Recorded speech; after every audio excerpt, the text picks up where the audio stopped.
हिंदूवादी संगठन है और असली पंडित अपने नेता के साथ भगवान परशुराम का फरसा लेके खड़ा है। संविधान को बचाने के लिए शस्त्र और शास्त्र दोनों की आवश्यकता पड़ती है। मुख्यमंत्री तो मानवे नहीं करते हैं, मूर्ख मंत्री है वो। लेकिन गामा जी, अभी वंदे मातरम को लेकर के कानून पास हुआ कि जन गण मन से राष्ट्रगान से पहले जो है आपको वंदे मातरम गाना होगा। आपके नेता तो कह रहे हैं कि मर जाएंगे, चूड़ी चला दीजिए गर्दन पे, पहले हम नहीं गाएंगे वंदे मातरम। देखिए, ये आर्टिकल 25 का हनन है। हाँ, आर्टिकल 25 हम हिंदुस्तानियों को अपने अपने धर्म को मानने की, अपने धर्म को प्रचार करने की, अपने तरीके से अपने धर्म की इबादत करने की इजाजत देता है। लेकिन ये सरकार जबरन थोप रहा है। जो हमारे हिंदुस्तान के मुसलमान भाई है उन्हें वंदे मातरम से आपत्ति नहीं है। वो ये कहते हैं अब मैं हिंदू हूं, मैं ब्राह्मण हूं, मैं वंदे मातरम गाऊंगा, हमारे नेता को कोई आपत्ति नहीं है। लेकिन उनका मजहब उन्हें इजाजत नहीं देता है, तो भाई क्यों दो फाड़ करने की बात कर रहे हो? एक तरफ तो कहते हो कि हम देश को मजबूत कर रहे हैं, सबका साथ, सबका विकास, सबके विश्वास की बात करते हो, और पल पल हमें अलग करने का प्रयास कर रहे हो। आखिर उस समय में जब रोका गया इसको, तो क्यों रोका गया? इसलिए रोका गया ना कि भाई किसी की आस्था पे इसका असर न पड़े और कानूनी बाध्यता नहीं होनी चाहिए। तो देशभक्ति कैसे साबित होगा आप लोगों का? सर, आप तो कह रहे हैं, आपके नेता कह रहे भाई गर्दन पे छुरी चला दो। बताइए, आज हमको देशभक्ति साबित वो करवा रहा है जो अपने घर पर तिरंगा झंडा नहीं लहराता था। वो जब हम गाना गाते, हम आज भी गाते, जनगण मन अधिनायक जय हो भारत भाग्य विधाता, पंजाब सिंध गुजरात मराठा द्राविड़ उत्कल बंगा, विंध्य हिमाचल जमुना गंगा उच्चल जल तिरंगा, गाते हैं ना। लेकिन उस टाइम में वो बत्सले करके पता ना कौन सा गाना है उसका, वो गाता है। अरे तो अभी आप लोग पे सवाल उठ रहा है ना भाई, राष्ट्रभक्ति। अरे आप लोग का भी सवाल उठ रहा है। अरे भाजपाई जितना भाजपाई होगा ना, पूछिए था किसी को आता है वंदे मातरम? तो बेवकूफ बनाने में लग रहा है, बाकी और कुछ नहीं है। और हिंदुस्तान का मुसलमान अपने मजहब का सम्मान करता है, अपने एक ईश्वरवाद को वो मानता है। हम हिंदू बहुसंख्यक ईश्वरवाद को मानते हैं, बहुईश्वरवाद को मानते हैं। तो जिसका जो आस्था है आर्टिकल 25 उनको इजाजत देता है, वो मानेंगे, करेंगे। लेकिन पंडित जी, सवाल तो यही हो रहा है ना कि भाई अगर कानून बना है तो आपको सबको पालन करना होगा ना। अरे भाई, उसके आगे भी कोई रास्ता है ना, कोर्ट है ना, सुप्रीम कोर्ट है ना, यूजीसी ठोका ना, यूजीसी ठोका, अब 2 मिनट में फिर बैकफुट पर आएगा। वंदे मातरम के लिए कोर्ट जाइएगा। कमाले कर, जिस संवैधानिक अधिकार का उपयोग करने में क्या अपराध है भाई? जो अधिकार मिला हुआ है उसका उपयोग करने में कोई अपराध है? कोर्ट में जाएंगे।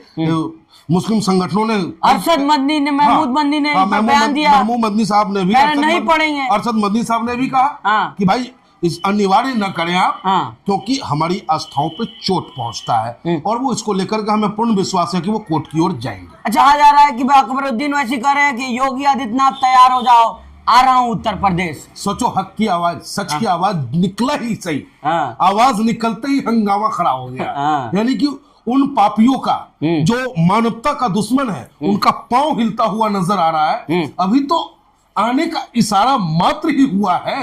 अब तक अकबर उद्दीन ओवैसी साहब उत्तर प्रदेश की सरजमी पे आए नहीं है। उनका बयान जब इतना हंगामा खड़ा कर सकता है, तो 2027 में हरा रंग का परचम पूरे उत्तर प्रदेश में लहराएगा। और गाजियाबाद से लेके गाजीपुर तक किसी माई के लाल में दम नहीं है कि हमारे नेता की तरफ दुश्मन भरी आंखों से निगाह उठा के देख ले। तो गाजीपुर से गाजियाबाद तक अकबर वैसे कोई नजर नहीं उठा के देख सकता है। प्रेम की नजरों से तो दिल से लगा सकता है, लेकिन नफरत की नजर से किसी की औकात नहीं है कि हमारे नेता को देख भी ले। लेकिन हिंदूवादी संगठन तो कह रही है कि गाजीपुर से गाजियाबाद से गाजीपुर तक इलाज करेंगे अकबरुद्दीन ओवैसी का। वो हिंदूवादी संगठन है और असली पंडित अपने नेता के साथ भगवान परशुराम का फरसा लेके खड़ा है। प्रेम से आओगे तो ठीक है, स्वागत है। अगर दुश्मन की नजर से आओगे तो तुम्हारा बढ़िया वाला स्वागत करने के लिए हम तैयार बैठे। इलाज होगा, मतलब इलाज बढ़िया वाला, नकली इलाज नहीं, फर्जी कोई बात नहीं। संविधान है, संविधान का सम्मान करेंगे। और जो संविधान को तार तार करने का प्रयास करेगा, तो संविधान को बचाने के लिए शस्त्र और शास्त्र दोनों की आवश्यकता पड़ती है। तो जहाँ ज्ञान की जरूरत होगी ज्ञान का उपयोग होगा, जहाँ तलवार की जरूरत होगी तलवार भी उठाया जाए। तो अकबरुद्दीन ओवैसी का पूरा स्वागत होगा उत्तर प्रदेश में। अरे भाई पूरा उत्तर प्रदेश पलक पांवड़े बिछाए बैठा है कि कब हमारे नेता आएंगे, हाँ कब हमारे नेता आएंगे। हाँ। इस इंतजार में पूरे उत्तर प्रदेश की हर मजलूम लोग जो है इंतजार में बैठे हैं। उनके भाषण से आप सोच लो कि एक अलग उल्लास आ गया और दुश्मनों के बीच में टोलियों में जो खलबली मच गई है। तो ये हमारा नेता का जलवा है साहब। लेकिन कहा जा रहा है भाई कि आप लोग जो है उत्तर प्रदेश में हिंदू मुस्लिम शुरू कर दिए हैं। योगी आदित्यनाथ को चैलेंज कर रहे हैं, सूबे के मुख्यमंत्री को अकबरुद्दीन ओवैसी। आप ये देखो कि हमारे नेता शौकत साहब प्रदेश अध्यक्ष है, कितनी कठिनाइयों के साथ इस पार्टी को खड़ा किया और पैगाम इत्तेहाद के तहत एक कार्यक्रम चला, जनवरी से लेकर के अभी तक चलना था। लेकिन सरकार कितनी घबराई हुई नजर आ रही है। सरकार के साथ साथ समाजवादी पार्टी, क्योंकि स्थानीय स्तर पे समाजवादी पार्टी का जहां होल्ड है वहां वो मजबूत है और प्रशासनिक साठगांठ है उसका। और इसका नतीजा रहा है कि कई जिलों में, चाहे वो मुजफ्फरनगर हो, सहारनपुर हो, बिजनौर हो, आपको अलीगढ़ हो, इन जगहों पे हमारे नेता को परमिशन नहीं दिया कार्यक्रम करने के लिए। तो इसको क्या कहते हैं? जनता का मिल रहा असीम प्यार हमारे शौकत साहब के कद से घबरा रहा है ये सत्ता पक्ष भी और सपा भी।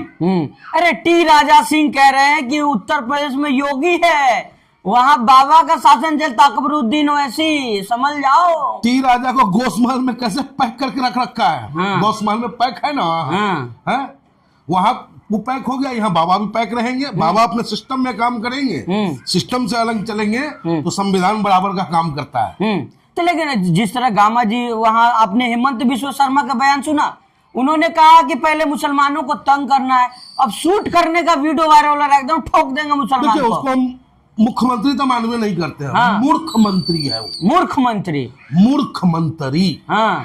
मुख्यमंत्री का भाषा ऐसा हो सकता है। जिस दिन वो शपथ लिया था तो कहा कि मैं एकता अखंडता अक्षुण्ण रहेगा, जाति भेदभाव से परे हट करके हम न्याय करने की बात करेंगे। अब मुख्यमंत्री जब बोले कि भाई मुसलमान को 1 रुपया कम में देना था कि उसको तंग करना है, तो इतना बोलने का मतलब है कि वो मुख्यमंत्री नहीं, मूर्ख मंत्री है।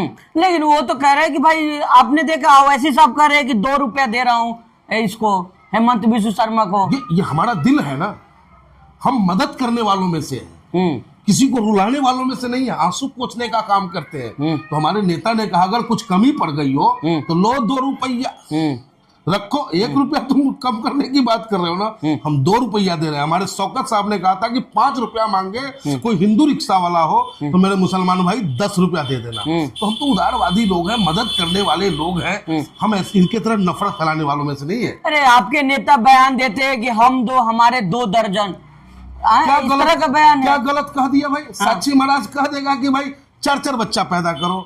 हिंदूवादी संगठन कह देगा कि 31,000 लो तो 3 बच्चा, 41 लो तो इतना बच्चा, 45 लो तो उतना बच्चा। लेकिन औरत बिकने वाली मशीन है। हमारा नेता खरीदने की बात तो नहीं किया है, प्रलोभन की बात तो नहीं किया है। संविधान इजाजत देता है कोई हम 2 हमारे 2 का कानून तो लागू नहीं ना भाई। तो नहीं है तो अधिकार है, फ्रीडम है, हम बोले। और जिस समाज के लिए उन्होंने अपील किया उस समाज से कोई आपत्ति हो तो हमें बता दो। असुद्दीन ओवैसी का बयान आया कि गोरी चमड़ी वाला ट्रम्प कौन होता है बताने वाला। ये है मेरा नेता, ये है शेर, असली हिंदुस्तानी, हाँ। असली राष्ट्रभक्त। हाँ। क्या सवाल किया बॉस, दिल खुश कर दिया आपने। हाँ। जिसको खदेड़ के हमारे बाप दादाओं ने भगाया, वो हमें ऑर्डर देगा कि मैं क्या करूंगा, क्या खाऊंगा, क्या पीऊंगा, मैं किससे लूंगा। कौन होता है ये ट्रम्प? इतने बोलने की ताकत है मोदी में। 56 इंच की सीना सिर्फ विरोधियों को कुचलने के लिए, विपक्षियों को कुचलने के लिए। और गोरी चमड़ी के आगे जाकर के आप झुक जा रहे हो। ये ट्रेड डील क्या कहता है? बार बार दुनिया पूछ रही है, हिंदुस्तान का आवाम पूछ रहा है, प्रधानमंत्री जी के मुंह से आवाज नहीं निकल रहा है। शर्म आनी चाहिए। और अच्छे और सच्चे हिंदुस्तानी समझ गए होंगे कि असली राष्ट्रभक्त कौन है। लेकिन कहा जाता है कि भाई आप लोग हिंदू मुस्लिम कर रहे हैं। आप तो मुद्दे का सवाल कर दिए कि भाई ट्रम्प कौन होता वाला, कि हम कहां से तेल खरीदे, कहां से नहीं खरीदे। तो आप लोग कहां दूसरे दिशा में चले गए क्या?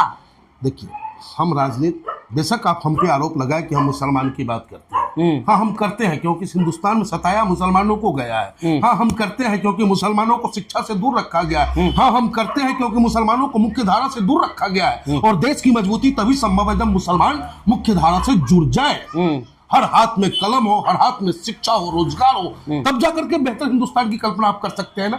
हमारे नेता ने मात्र 6 मिनट में हर वो सवाल किया इस केंद्र सरकार से, जालिम सरकार से आंखों में आंखें डाल करके। सरकार ने से पूछा कि तुमने अल्पसंख्यकों का जो कोटा था वो कम क्यों किया। सरकार से पूछा कि जो वजीफा स्कॉलरशिप मिलते थे वो तुमने क्यों नहीं दिया, जो दिया वो खर्च क्यों नहीं किया। हमारी नेता ने हम पूछा इस सरकार से कि मिशन इंसाफ के तहत, जैसे वेनेजुला से तुम्हारा दोस्त गोरी चमड़ी वाला, जिसके कहने पे तुम कभी रूस से तेल नहीं खरीदते हो, कभी जो कुछ करते हो, वो ला सकता है उसके राष्ट्रपति को, तो मुंबई के दुश्मनों को, जो शहीद हफीज है, जो भी गुंडे वहां पाकिस्तान में है, तुम मिशन इंसाफ की तरह क्यों नहीं उठा के लाते हो, हम तुम्हारे साथ हैं। तो हर मुद्दे पे बेबाकी के साथ मात्र 6 मिनट में पूरे हिंदुस्तान का जो उम्मीद और हिंदुस्तान का सवाल है वो लोकसभा के पटल पर हमारे और आपके नेता, अच्छे और सच्चे राष्ट्रवादी नेता ने रखने का काम किया।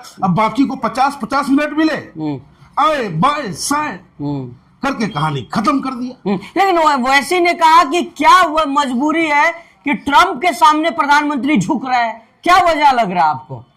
अब देखिए, वजह तो वह ना बताएंगे कि काला कंबल ओढ़ के कौन सा घोटाला किए हुए हैं, लेकिन हमारा नेता पाक साफ है, इसलिए सीना ठोक करके अपनी बात को रखता है। लेकिन गामा जी, आपने मोहम्मद दीपक का नाम सुना होगा, आपने बयान भी दिया। अब जो है बजरंग दल और जो हिंदुवादी संगठन कर रही है कि जो दीपक का गर्दन काट के लाएगा 5 लाख का इनाम दिया जाएगा। जो काटने जाएगा वो अपना सुरक्षित समझ के आवे। हाँ, पहले सुरक्षित सोच ले वो। हाँ। कितना तेज है बजरंग दल वाला, देखिए। हाँ। अरे भाई हिंदू भैया, भड़कियो मत उसके कहने पर, बड़ा तेज है वो बजरंग दल वाला। हाँ। खुद जाएगा नहीं, अपने बेटे को भेजेगा नहीं, हाँ। तुझे मरवाने का ठेका दे रहा है वो। हाँ। और रही जहां तक दीपक की बात, तो भाई दीपक, भाई मोहम्मद दीपक रोल मॉडल बन चुका है युवाओं का, और हिंदुस्तान की राजनीति का जो है दशा और दिशा बदलने का काम किया है, और संदेश दिया है कि हर नौजवान दीपक बनो और मजलूमों की आवाज बनो, मजलूमों को साथ। अरे आप गामा जी हीरो बता रहे मोहम्मद दीपक को,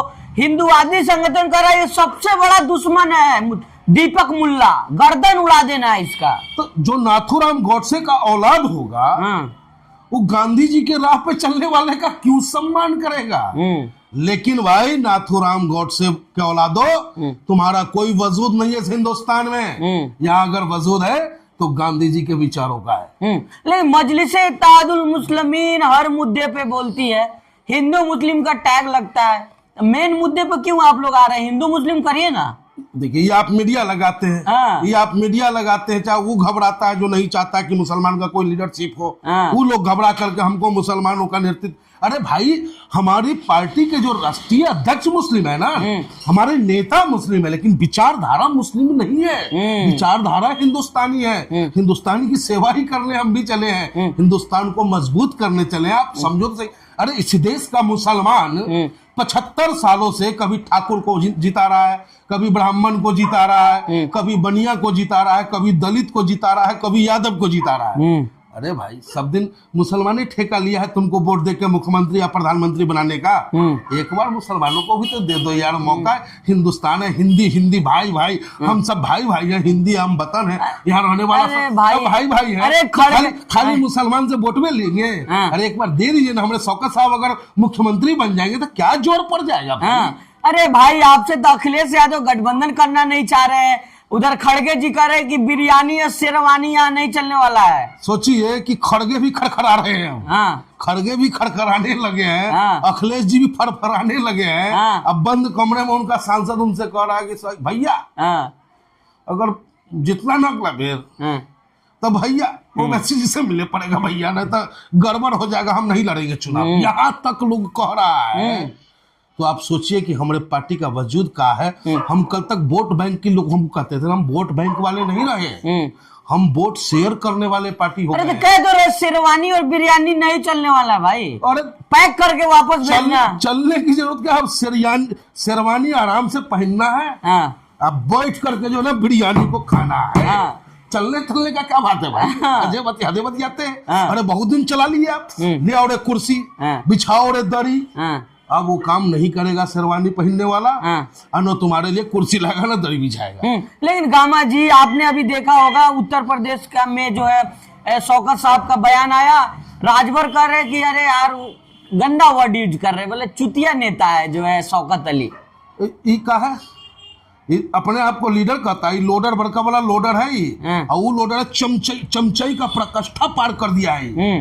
पहले आया हमरे पास, हमारे नेता कोहिनूर ना है, इसमें लोहा भी सटता है तो साला वो सोना बन जाता है। हाँ। समझ गए? हाँ। तो ये हमारे पास आके थोड़ा चमका, हाँ। अखिलेश जी के पास फिर जाके थोड़ा लिफ्ट लेके 6 सीट जीता। हाँ। 6 सीट जीता, फिर भाग गया भाजपा में। तो बताइए कि मतलब प्रस्त, मौका प्रस्त, चुतिया वाला जो शब्द के इस्तेमाल किया है, ये नहीं है का?